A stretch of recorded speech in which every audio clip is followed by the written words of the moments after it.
Disclaimer: some of these categories may be slightly dated as our understanding of autism spectrum disorder has grown, or may now be understood to be more autism adjacent, but we still believe there's something to be learned from them, both historically and for people to better understand themselves.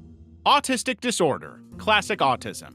So let's say you're at a bustling party. The music is thumping, people are mingling, and someone is doing the worm dance in one corner. But while everyone else is mingling, you see this guy at the end of the room who's busy lining up the plastic cups by color, memorizing the patterns in the wallpaper, and reciting the entire dialogue of Finding Nemo accurately. Like scary accurately.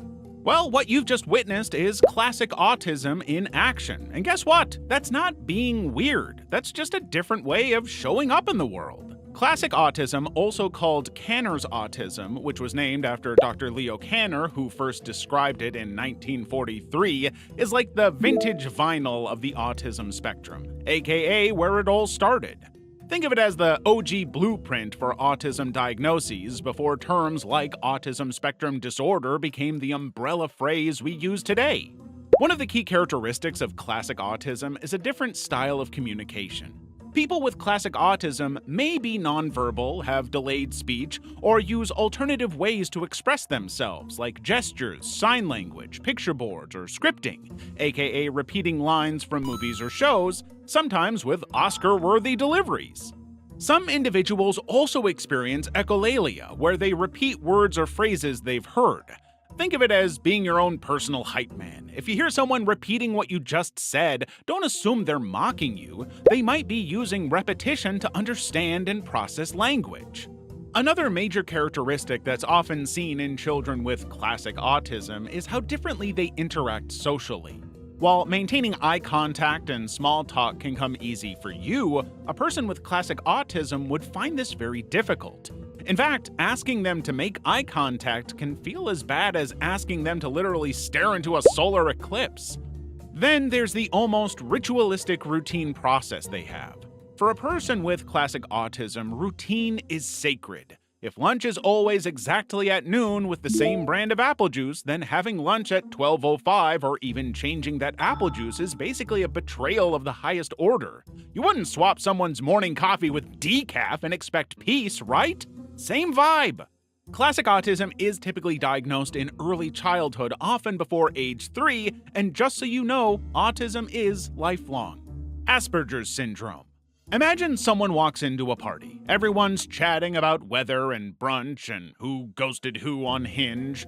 Then this person heads straight to the corner and starts talking passionately about how black holes bend time with very detailed information and explanations.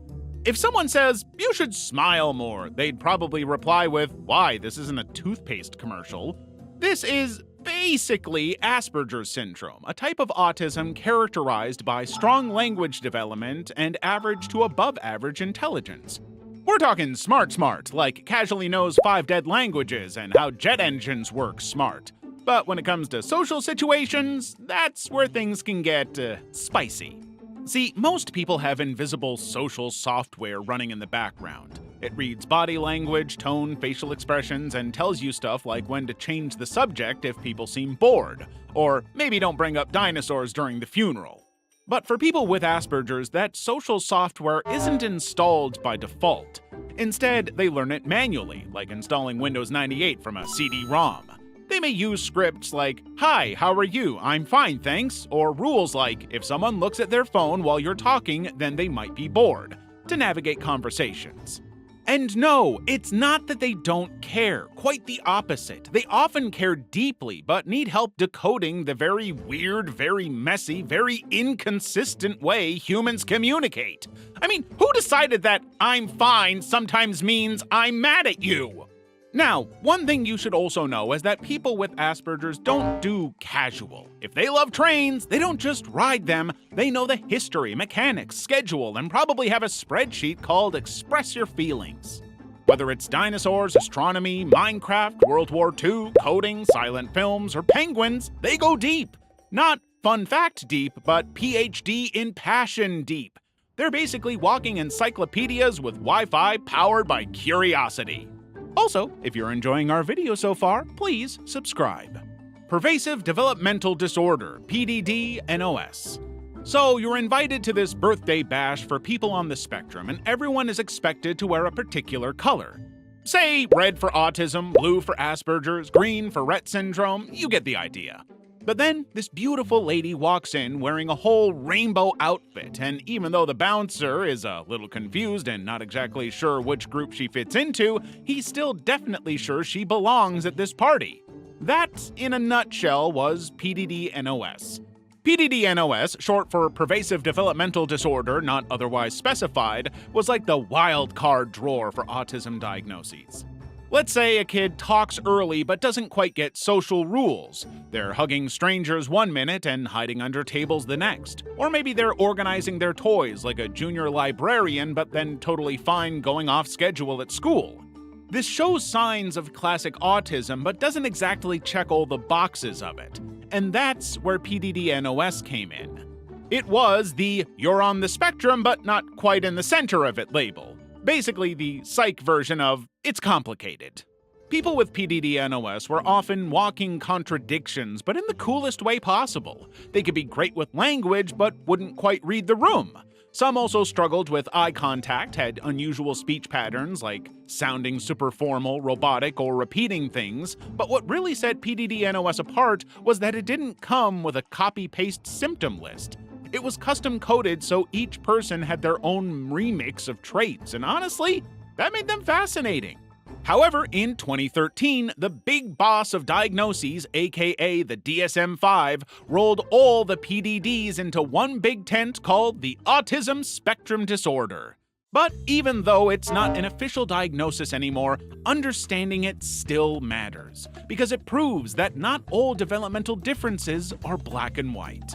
Childhood Disintegrative Disorder, CDD. So let's say you have a little kid, right? This kid is growing up pretty normally, walking, talking, being adorable, crushing it at peekaboo, living their best toddler life. They hit all the milestones. Mom's posting them on Instagram like, "My baby is a genius! Life's good." Then, all of a sudden, something changes. Not a little change like, he doesn't like peas anymore. We're talking about a devastating, heartbreaking loss of skills. The kid who was telling you bedtime stories yesterday can't even form a sentence today. The one who was potty trained at 3 is suddenly having accidents like he's never even heard of a toilet. The bright social personality fades into withdrawal. This devastating and almost surreal change is the hallmark of Childhood Disintegrative Disorder, CDD, a rare and deeply heartbreaking developmental disorder that most people have never even heard of. Basically, childhood disintegrative disorder, sometimes called Rhett Syndrome, is one of the rarest developmental disorders known. It affects roughly 1 in 100,000 children, although even that estimate might be generous. It's that uncommon. Here's the key thing. Children with CDD develop normally for at least 2 years. They hit all the early childhood milestones. Walking, talking, playing, socializing. They look like any other typical child. Everything seems fine. Then, between the ages of about 2 and 10, usually around age 3 or 4, their development suddenly reverses. They start to lose skills they had already mastered.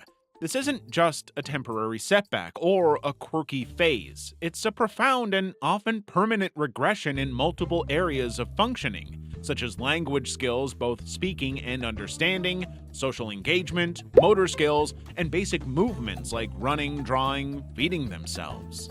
Imagine a child's brain hitting a sudden, terrifying undo button. That's what CDD looks like. The most frustrating part is that no one knows exactly why it happens. Scientists have been scratching their heads over CDD for decades. Some believe it could be related to brain abnormalities, genetic mutations, or issues with the body's electrical signaling.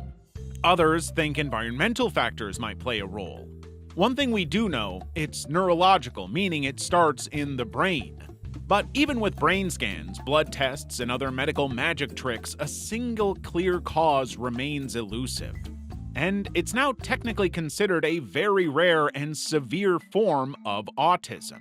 But many old-school clinicians, and honestly anyone who's seen CDD up close, argue that it's different enough to deserve its own category. Watching a child with CDD lose their abilities is often described by parents as feeling like their child has disappeared. It's a profoundly traumatic experience. It's not subtle. It's like watching a vibrant, growing plant suddenly wither overnight. Some children do make progress with intensive therapy. They might regain some communication skills or learn coping strategies. But most will require lifelong support and care. Full recovery, sadly, is very rare to impossible. Rhett Syndrome. So imagine a baby girl, bright-eyed, babbling, learning to clap her hands and take her first steps. Everything seems perfectly normal, even magical. But then, slowly and without warning, she begins to lose the skills she had just begun to master. It's confusing, heartbreaking, and deeply mysterious. This is the quiet and devastating arrival of Rhett Syndrome. At its core, Rhett Syndrome is a rare neurological disorder that primarily affects girls. It's as if the brain's natural wiring process gets hijacked after it's already begun, leading to serious problems with movement, communication, and overall development. What's especially cruel is that children with Rhett syndrome usually develop normally at first, only to experience a sudden and devastating regression between 6 and 18 months of age. But why does this happen? To understand Rhett syndrome, we have to zoom in, way down to the microscopic world of genes. The villain of this story is a mutation in a gene called MECP2, which lives on the X chromosome. This gene acts a bit like the boss of the brain's communication system, regulating how other genes behave. When MECP2 gets messed up, the brain's development, which is supposed to be a symphony of precise signals, turns into a chaotic jumble. Since girls have 2 X chromosomes, one as a backup, they are more likely to survive this mutation.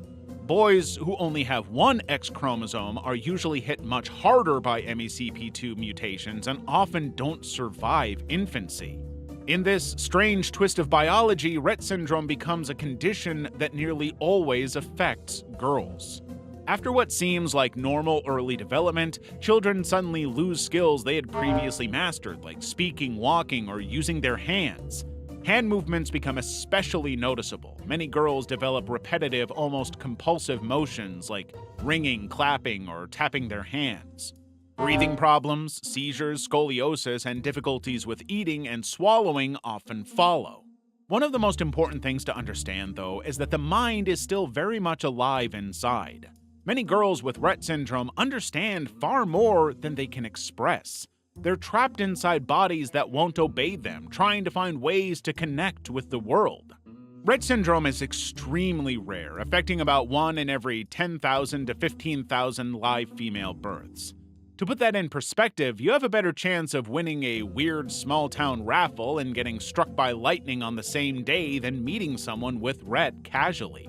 For now, treatment focuses on managing symptoms, physical therapy to improve movement, speech therapy to find alternative ways to communicate, medications to control seizures, and special education plans tailored to each child's needs. Every ounce of care, patience, and creativity goes toward giving these girls the fullest lives possible. Pathological Demand Avoidance, PDA. PDA is a profile that falls under the autism spectrum. It's like autism's weird, rebellious little sibling who refuses to do what you tell them just because you told them to. It's not about being a jerk or lazy, but it's a deep, anxiety-driven need to stay in control. Basically, PDA stands for Pathological Demand Avoidance, and the pathological here means it's not just casual or occasional, but very serious and persistent. The demand means literally any kind of expectation, from please tie your shoes to can you answer this email, while avoidance means doing whatever it takes to dodge those demands. For someone with PDA, even the simplest request can feel like a full-blown attack on their freedom. And when I say feel like an attack, I mean it triggers real, survival-level anxiety. Their nervous system treats "can you brush your hair?" the same way it might treat "run! There's a tiger!" Because of this, they react creatively, dramatically, and often hilariously to escape the situation. Imagine asking a 5-year-old with PDA to put on their shoes. Instead of a simple no, you might get a whole Broadway production, pretending the shoes are cursed, suddenly becoming a cat who doesn't wear shoes, or launching into a full-scale conversation about why humans should embrace barefoot living. Teens and adults with PDA don't grow out of it, they just get smoother. When asked to do something, they might forget, accidentally sabotage the task, or argue that it's an infringement on their civil rights. Their avoidance techniques can be so clever and creative that if it weren't so stressful for them, you'd almost want to give them a standing ovation. It's important to understand they aren't avoiding tasks because they're lazy, rude, or rebellious for fun. They're avoiding it because the feeling of being controlled causes intense emotional panic. However, people with PDA often don't fit the traditional picture of autism. Where many autistic individuals struggle with communication or shy away from social interaction, PDA folks can seem extremely social and talkative, sometimes even conventionally charming. They're often described as social chameleons, adapting to situations to avoid demands or maintain control. However, under the surface, they are managing enormous anxiety. Structures and rules which usually help other autistic individuals feel safe can actually make someone with PDA feel more trapped and trigger even stronger avoidance. Traditional parenting, teaching, or management styles, things like strict schedules, firm instructions, reward systems, often backfire hard with PDA individuals, leaving everyone frustrated and confused.